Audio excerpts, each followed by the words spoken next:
कई बार ऐसा देखा जाता है कि अक्सर बच्चे बालकनी में खेलते हुए गिर जाते हैं और गिरने के बाद उनकी स्थिति बहुत ही खराब होती है। खास करके सिर में चोट लगने से लेकर शरीर के कई हिस्सों में चोट लगता है। कई बार बच्चों की मौत भी हो जाती है। एम्स ट्रॉमा सेंटर ने इसको लेकर एक नया अभियान शुरू किया है। क्या शुरू किया है, इस पूरे मुद्दे पर बात करने के लिए हमारे साथ डॉक्टर दीपक गुप्ता ऑफिसर मौजूद हैं। सर, एक बात बताएं कि आप लोगों ने क्या नया इनिशिएटिव लिया है इसको लेकर? सेफ बैल्कनी सेफ चाइल्ड, सुरक्षित छज्जा सुरक्षित बच्चा। पिछले 6 वर्षों में हमारे पास 4000 से ज़्यादा बच्चे बैल्कनी यानी कि छज्जे से या रूफ टॉप से गिरने से हमारे पास भर्ती आए हैं यहाँ पे, जिनमें से 150 बच्चे ऐसे थे जिनकी या तो इमरजेंसी में ही मौत हो गई या उनकी अस्पताल में इलाज के दौरान उनकी मृत्यु हो गई। और हमारा मानना ये है कि ये जो बैल्कनी से जो बच्चे गिरते हैं, छज्जे से जो बच्चे गिरते हैं, वो पूरी तरह से बचाए जा सकते हैं। ये प्रिवेंटेबल मोड्स ऑफ डेथ है। इसी के लिए हमने एक मुहिम शुरू करा है जिसमें हमने 2 चीज़ों पे केंद्रित है हमारा ध्यान। एक, हमारे अंदर जो पेरेंट्स हैं, फैमिलीज हैं, उनके अंदर कुछ बिहेवियरल चेंजेस लाए, और दूसरा हमारा रिक्वेस्ट रहेगा गवर्नमेंट से कि वो कुछ बिल्डिंग नॉर्म्स को स्ट्रीमलाइन करे। वो देखे कि मतलब जो बिल्डिंग आजकल हाई राइज बिल्डिंग शहरों में बन रही है, उनमें कुछ बैल्कनी के जो स्पेसिफिकेशंस है उस पर एडहेरेंस हो, और जो लोग इसको एडहेर नहीं करते हैं उनको पेनल्टी उस पर इम्पोज किया जाए। जैसे कि अगर हम इसकी बात करते हैं तो किस तरीके की एक्सीडेंट देखने को मिलते हैं, खास करके अगर आप इसको बैल्कनी मान के चलते हैं तो इसकी हाइट काफ़ी अच्छी है। कोई भी बैल्कनी, आमतौर पे जो देखा गया है, जो छोटे बच्चे गिरते हैं वो 1 से 5 साल की उम्र में गिरते हैं। तो अगर बैल्कनी की हाइट 1 मीटर से ज़्यादा है, बहुत अच्छी है।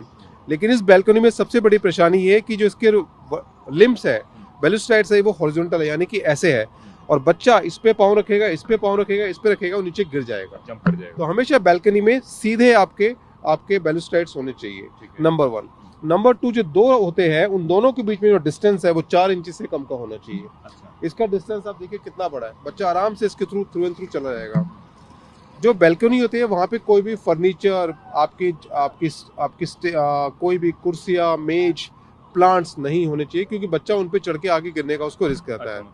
और बैल्कनी का दरवाजा हमेशा बंद होना चाहिए अगर आप वहाँ पे नहीं हो। बैल्कनी को एक खेलने का स्थान ना बनाए। Balcony should not be used as a playing area. ये 5 सावधानियां हैं जो हम चाहते हैं कि वो अगर पेरेंट्स उसको अमल में लाएंगे तो ये बहुत सारी जो मौतें और जो दुर्घटनाएं हमारे देश के बच्चों में हो रही है, जो छज्जे से गिर जाते हैं, वो बचाई जा सकती हैं। क्या कुछ बालकनी में नेट लगा के भी बचाव किया जा सकता है? देखिए, नेट से तो मच्छर बच सकते हैं, लेकिन वो थोड़ा सा आपको साइकोलॉजिकल एडवांटेज मिलता है, बट वो एक 100% बचाव नहीं है। ठीक है। एक बात और पूछना चाहूँगा कि जो गिरने वाले केस होते हैं उसमें क्या बच्चों की जान अगर मान लीजिए बच जाती है, समय रहते उनको ले आया जाता है, तो क्या दिव्यांगता की भी केसेस देखने को मिले हैं? जी हाँ, देखिए वो डिपेंड करता है कि बच्चा किस तरह के लेवल ट्रॉमा सेंटर में जाता है। जैसे हमारे सेंटर में जो बच्चे आते हैं, काफ़ी हद तक बच्चों को बचा के हम लोग उनको अच्छा प्रयास करते हैं कि वो back to the society normal हो। लेकिन अगर दुर्घटना घटती है, दिमाग के हिस्से काफ़ी क्षतिग्रस्त होते हैं, तो ऐसे बच्चों को ताउम्र दौरे पड़ सकते हैं, उनके 3-4 ऑपरेशन हो सकते हैं, हड्डी निकालनी पड़ सकती है, और कई बच्चे विकलांग भी हो जाते हैं।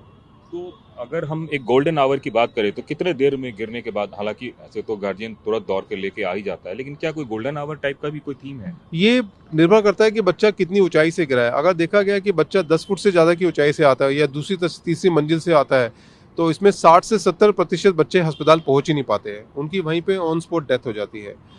और जो बच्चे पहुंच पाते हैं उनमें हम लोग आमतौर पे हमारे ट्रॉमा सेंटर में जो बच्चे आते हैं कम से कम 4 से 6 घंटे के बाद में आते हैं।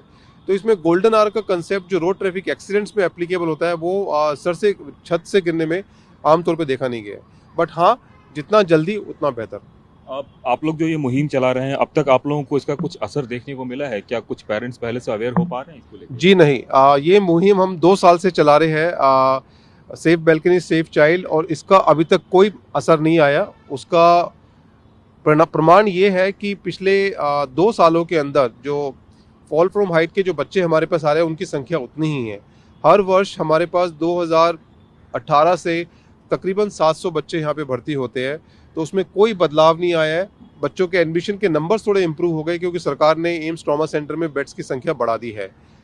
तो ये कैंपेन फिर से शुरू करने का हमारा उद्देश्य यही है कि आपके माध्यम से इसको देश के हर कोने में ले जाया जाए और इसको फैलाया जाए। कल हमने श्री कैलाश सत्यार्थी जी, जो हमारे नोबेल पीस लॉरिएट है, उनसे रिक्वेस्ट किया था कि वो यहाँ पे आए, और उनके साथ में हमने सब चीज़ साझा करी, और उन्होंने बचपन बचाओ के ऊपर काफ़ी काम करा है, तो ये भी बच्चों को बचाने के लिए ही है और उन्होंने हमें वादा करा है कि वो इसमें पूरा सहयोग करेंगे।